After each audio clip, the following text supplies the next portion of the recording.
साधना की ऊंचाई में ना पहुंचाने का जो प्रयास है वो हमारी इंद्रियों का है। बहुत ध्यान से एकाग्रता पूर्वक सुनना। जो हम प्रयासरत हैं पर हम साधना की ऊंचाई पर नहीं पहुंच पा रहे, इसमें सीधे अनुभव रहा इंद्रियों की गुलामी। धैर्यपूर्वक सावधान होकर श्रवण करें।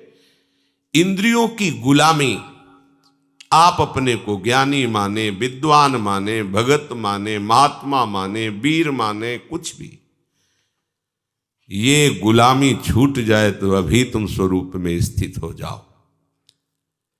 ये जो हमारी 5 ज्ञानेंद्रियां हैं, आंख, कान, नाक, जिह्वा और त्वचा, नेत्रेंद्री, श्रवणेंद्री, घ्राणेंद्री, रसेंद्री और त्वगेंद्री, ये 5 विषयों में, पूरी सृष्टि को इन 5 विषयों में रख दिया गया है। रूप, शब्द, गंध, रस, स्पर्श, ये 5 ज्ञान इंद्रियों के विषय हैं। आंख रूप, कान शब्द, नाक गंध, जिह्वा रस और त्वचा स्पर्श, इसी में सारे सुखों को, सारे विषयों को रख दिया गया है। जगत में ये केवल 5 ही प्रपंच का विस्तार किए हुए हैं। कोई इन 5 में फंसा है, कोई एक एक में फंसा है। उपासक को स्वतंत्रता तभी मिलेगी जब पहले शास्त्र और गुरु की परतंत्रता स्वीकार करे। शास्त्र और गुरु का भय, शास्त्र और गुरु का शासन स्वीकार करे तो इंद्रियों के विषयों से हटने का उसको सौभाग्य मिल जाएगा। अगर वो शास्त्र और गुरु से स्वतंत्र है तो इन प्रपंच में वो परतंत्र रहेगा। सिद्धांत है ये। आजकल सबकी यही मांग है कि मैं किसी के अधीन नहीं, मेरा जीवन स्वतंत्र, मैं जो चाहूं कर सकता हूं। स्वतंत्र का हो, इंद्रियों के गुलाम हो, मन के गुलाम हो, विषयों के गुलाम हो। तुम विषयों को नहीं भोग रहे, विषय तुम्हें भोग रहे। विषय तुम्हारे अधीन नहीं, तुम विषयों के अधीन हो, विवेकहीन हो, इसलिए तुम समझ नहीं पा रहे हो। इंद्रियों की, विषयों की, मन की गुलामी को तुम स्वतंत्रता समझते हो। आजकल यही स्वतंत्रता मानी जाती कि जो मैं चाहूं भोगूं, जो मैं चाहूं देखूं, जो मैं चाहूं करूं, तुम मुझ पर अंकुश नहीं लगा सकते हो क्योंकि मेरा जीवन स्वतंत्र है। वाह, कैसी स्वतंत्रता! तुम समझ नहीं पा रहे हो स्वतंत्रता का स्वरूप क्या होता है। सब तुम्हारे अधीन हो, तुम किसी के अधीन नहीं। ये तो कोई महात्मा होता है, ये तो कोई पहुंचा हुआ सिद्ध होता है, और तुम अपने को स्वतंत्र समझ रहे हो। इंद्रियों के विषयों की गुलामी करते हो, मन की गुलामी करते हो, शरीर की गुलामी करते हो और अपने को स्वतंत्र समझते हो। कहते हो हम स्वतंत्र हैं, जो चाहेंगे करेंगे।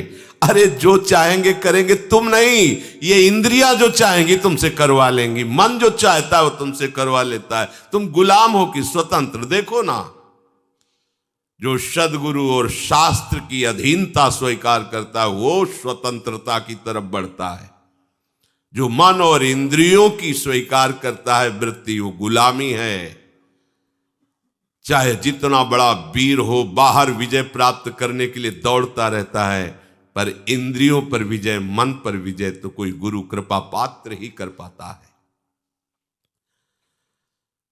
मनुष्य शास्त्र की बात, संत की बात, महात्मा की बात, ग्रंथ की बात, आचार्य की बात को कहता मैं क्यों मानूं, मैं तो स्वतंत्र हूं। वाह, क्या स्वतंत्रता है! वो कह रहा है मैं स्वतंत्र हूं, घोषणा करता है मैं जो चाहूं कर सकता हूं। जरा धैर्यपूर्वक सोचो, तुम गुलाम हो कि स्वतंत्र हो? गुलाम हो तुम, स्वतंत्र नहीं हो। जब ये इंद्रियां तुम्हारे अधीन होंगी, मन तुम्हारे अधीन होगा, तुम विश्व के किसी भी विषय से प्रभावित नहीं होगे, तब तुम स्वतंत्रता की तरफ बढ़ रहे हो। पराजित होकर घुटने टेक देने वाले को गुलाम कहते, स्वतंत्र नहीं कहते। तुम ये विषय, इंद्री, मन, इनके गुलाम हो और भगवदानंद की अनुभूति करना चाहते हो, पहले इनकी गुलामी से हटो। भगवान शंकराचार्य जी से प्रश्न किया गया कि जगत को किसने जीता? जीतम जगत के न। ज्ञान समुद्र है, बड़े बड़े विद्वानों को एक क्षण में मौन करा देने वाले महापुरुष। प्रश्न हुआ, जीतम जगत के न, किसने संसार को जीता? कौन स्वतंत्र और विजयी माना जाएगा? उत्तर हुआ, मनो ही एनो। जिसने 5 ज्ञानेंद्रियों सहित मन को जीत लिया, उसने जगत को जीत लिया, संसार को जीत लिया, त्रिभुवन को जीत लिया। बड़े बड़े वीरों को परास्त करने वाला, बड़े बड़े देशों पर विजय प्राप्त कर लेने वाला, वो विजयी नहीं कहा जाता। विजयी वो है जो विषयों के आकर्षण को, इंद्रियों को, मन को जीत लिया, उसे कहा जाता है विजयी। मामूली सा एक छोटा विषय इंद्री का तुम्हें अधीन करके पतन करवा देता, तुम्हारी दुर्दशा कर देता। तुम अपने को वीर समझते हो, स्वतंत्र समझते हो। अरे तुम ये नहीं समझ रहे कि कितनी बड़ी तुम्हारी गुलामी हो रही इंद्रियों की। वो जैसा चाह रही वैसा करवा रहे हैं। तुम घोषणा करते हो मैं वीर हूं, मैं उपासक हूं, मैं विजयी हूं, संसार त्यागी हूं। देखो ना, इंद्रियों की, मन की गुलामी से जो मुक्त हुआ, वही तो मुक्त कहा जाता है, वही तो भगवदानंद का अधिकारी होता है।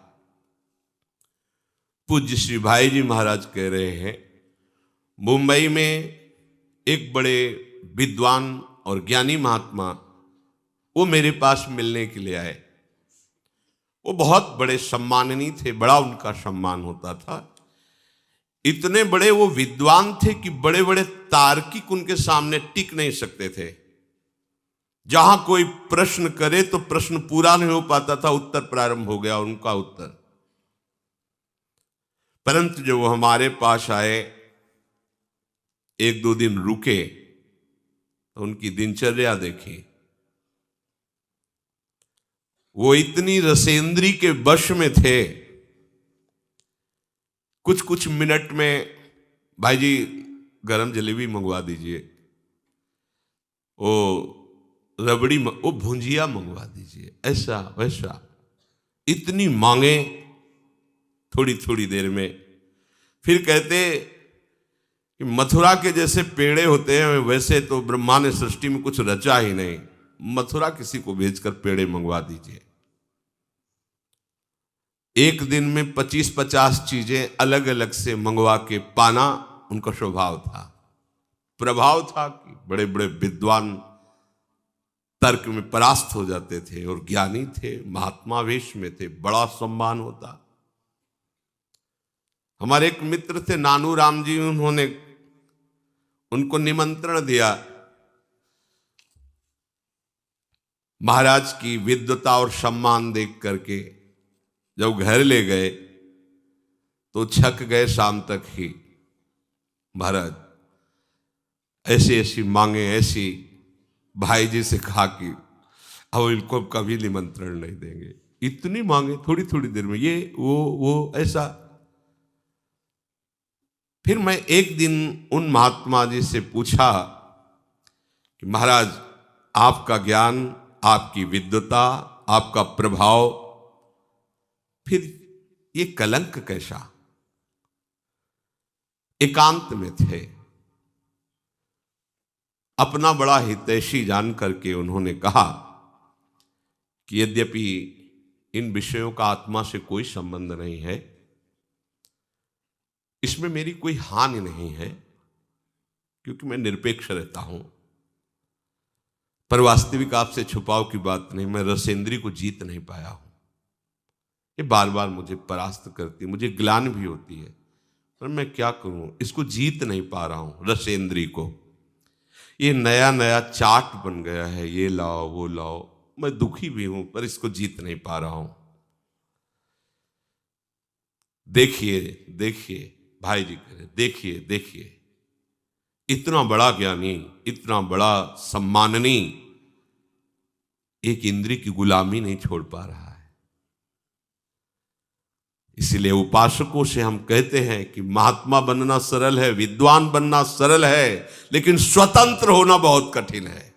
एक छोटा सा विषय घुटने टिकवा देता है, छोटा सा विषय। इतना बड़ा ज्ञानी महात्मा परास्त होकर, दुखी होकर कहता है मैं रसेंद्री की चाट नहीं छोड़ पा रहा हूं। ये बार बार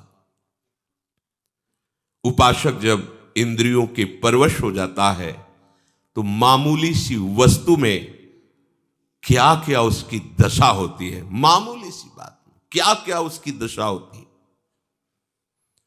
गोस्वामी तुलसीदास जी ने देखा इन इंद्रियों की लोलुपता को। ओह, इन इंद्रियों ने मुझे मजाक बना दिया, हंसी उड़ाई, अपने वश में कर लिया। अब नहीं, अब नहीं, अब मैं प्रभु का हो गया हूं। इंद्रियों, अब तुम हमें अपना गुलाम नहीं बना सकती, अब तुम हमारी हंसी नहीं उड़ा सकती। उन्होंने कहा अब लो नशानी, अब ना नशई हो, राम कृपा भव निशा सिरानी, जागे फिरी न डसे हो, अब लो नशानी, अब न नसई हो, पर बस जानी हंस्यो इन इंद्रिन। अब तो मैं प्रभु का हो गया हूं, निज बस हुए न हंसई हो, अब लो नशानी, अब ना नसई हो। जब तक प्रभु का बल, प्रभु की महिमा, प्रभु का नाम हमने पूर्ण रूप से स्वीकार नहीं किया था, तब तक इंद्रियों ने हमारी बड़ी हंसी उड़ा दी। मैं जी नहीं सकता था विषय के बिना। आज भगवान की कृपा से मैं जाग गया हूं, अब नहीं सोऊंगा, अब इंद्रियों की गुलामी नहीं करूंगा। जब तक मैं प्रभु को पूर्ण समर्पित नहीं था, तब तक इंद्रियों ने मुझे गुलाम बना लिया। ये प्रतिदिन मुझे नाच नचाती रही, जैसा चाहती रही। संसार हंसता रहा। आज नहीं, अब नहीं। उपासक इस बात को समझे, प्रभु का बल लेकर, प्रभु के आश्रित होकर इंद्रियों की परवशता को मिटा दे। देखो, यही उपासना है। थोड़े से स्वाद के लिए, थोड़े से सुख के लिए, थोड़ी सी सुंदरता के लिए, थोड़े से शब्द सुनने के लिए, स्पर्श करने के लिए सच्चिदानंद सुख का बलिदान कर रहे हो। यह अवसर सच्चिदानंद सुख के लिए मिला है, क्या कर रहे हो? मणिगण पुंज ब्रजपति छाणत, हित हरिवंश कर गही कंचु। इंद्र नील मणि मनोहर श्याम सुंदर को छोड़कर कांच ग्रहण कर रहे हो। सावधान। कैसे सावधान? कूर्मोंगानीव सर्वशः। जैसे जरा सा भय आने पर कछुआ अपने अंगों को कवच के अंदर समेट लेता है, ऐसे ही तुम सारी इंद्रियों को प्रभु में समर्पित करो। कछुआ जहां थोड़ी सी खटक हुई, तत्काल उस अपने अंगों को सुरक्षित रखने के लिए कवच के अंदर कर लेता है। इंद्रियों को विषयों से समेट लो, आप सुरक्षित हो जाओगे, आपका भजन सुरक्षित हो जाएगा। परांच खानी, ये इंद्रियों का स्वभाव है, ये बाहरी भागती हैं। ब्रह्मा जी ने रचना की है बहिर्मुख इनकी। ब्रह्मा ने इनका स्वभाव बनाया है बाहरी विषयों पर जाना, और जो इस स्वभाव को रोक दे वही भाव को प्राप्त होता है। भावोत्सवेन भजताम रस काम धेनुम, पर कठिन है इनको रोकना। क्रम है, सीधे इंद्रियों को वश में नहीं कर सकते। यदि मन बुद्धि के वश में हो जाए तो फिर मन इंद्रियों को वश में कर सकता है। बुद्धि तुम्हारे वश में होनी चाहिए, बुद्धि तुम्हारे वश में, बुद्धि के वश में मन, और मन के वश में इंद्रियां, अब सब ठीक हो जाएगा। सरलता से इंद्रियों को रोका जा सकता है यदि ऐसा क्रम हो। इंद्रियों को हमें जहां लगाना है वहीं लगेंगी, पर उसके पहले मन को ठीक करना है। मन को ठीक करने के लिए पहले बुद्धि को ठीक करना है। बुद्धि को ठीक करने के लिए पहले हमें ठीक होना पड़ेगा। हमें स्वयं ठीक होना।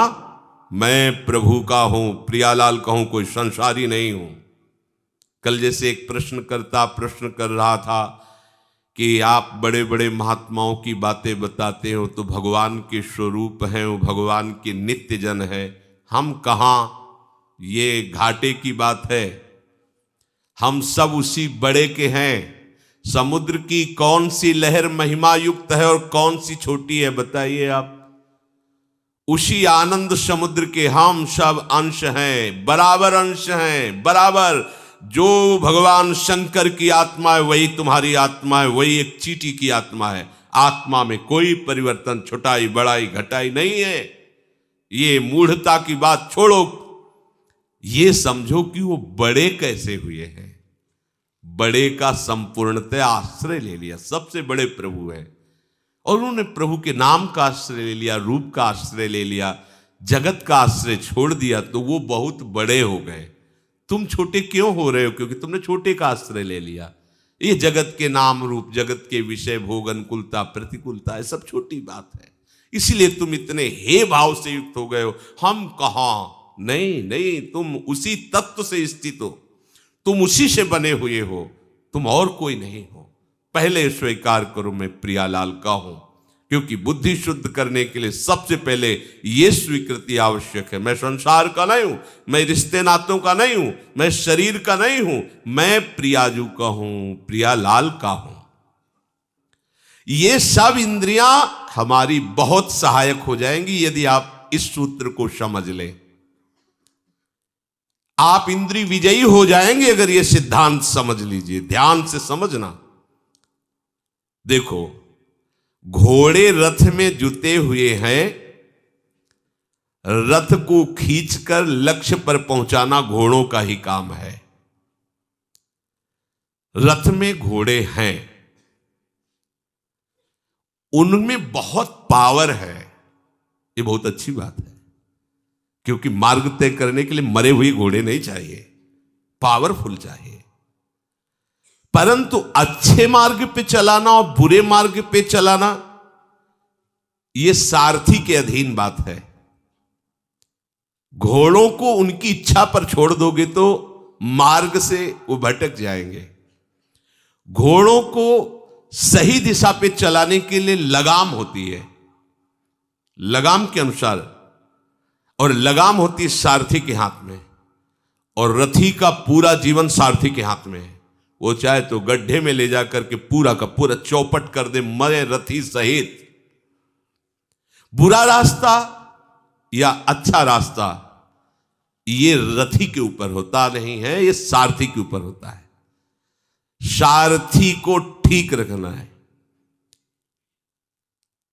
अगर जुते हुए घोड़ों की लगाम ढीली हो जाए और सारथी नशे में हो तो रथी का क्या होगा, विचार कर लो।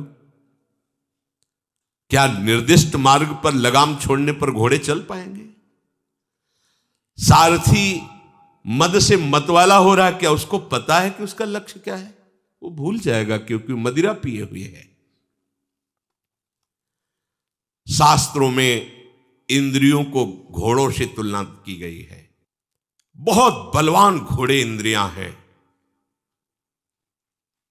उनकी लगाम मन है। मन रूपी लगाम को पकड़े हुए जो सारथी है वो बुद्धि है, और इसमें जो बैठा हुआ रथी है वो जीव है, वो आत्मा है। जो आत्मा है वो रथी है, रथ में बैठा हुआ है। विद्य शरीर रथ में वतु, ये शरीर रथ है, आत्मा रथी है, बुद्धि सारथी है, मन लगाम है, इंद्रियां घोड़े हैं।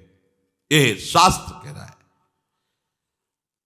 इसी रथ में बैठकर हमें अपने असली घर पर पहुंचना है, प्रभु के पास। ये रथ मिला है यात्रा तय करने के लिए, प्रभु के धाम में पहुंचना है। इसलिए अपनी आत्महत्या मत करो। आत्महत्या, अगर ड्राइवर नशे में है तो पूरा का पूरा गाड़ी चौपट कर देगा, ऐसी जगह भिड़ा देगा, ऐसी जगह गिरा देगा, बिना लक्ष्य के चला देगा। सबसे पहली दवा करनी है रोगी ड्राइवर की, सारथी की। ये विषय रोग से ग्रसित बुद्धि, जिसने निश्चय किया है कि भोगों में सुख है, नशेबाज ड्राइवर है, और बहुत जोर की मदिरा चढ़ी, उससे तुमने पूरी की पूरी रथ और अपना जीवन समर्पित कर दिया, तो अब नष्ट ही होने के सिवा कोई मार्ग नहीं। विषयी बुद्धि कहां गिराएगी जाके, देख लो कैसी दुर्गति हो जाती है, नष्ट कर देती बुद्धि। क्या बताए, मेरी बुद्धि भ्रष्ट हो गई थी, मैंने ऐसा क्यों किया। आजीवन जेल, मरने के बाद नरक। एक घटना ने पूरे जीवन को बदल दिया। क्या हुआ? सारथी नशे में हो गया, लगाम ढीली कर दी, घोड़ों ने बलवान है, ऐसी जगह डाल दिया जाके, पश्चाताप के सिवा हाथ में कुछ नहीं रहता।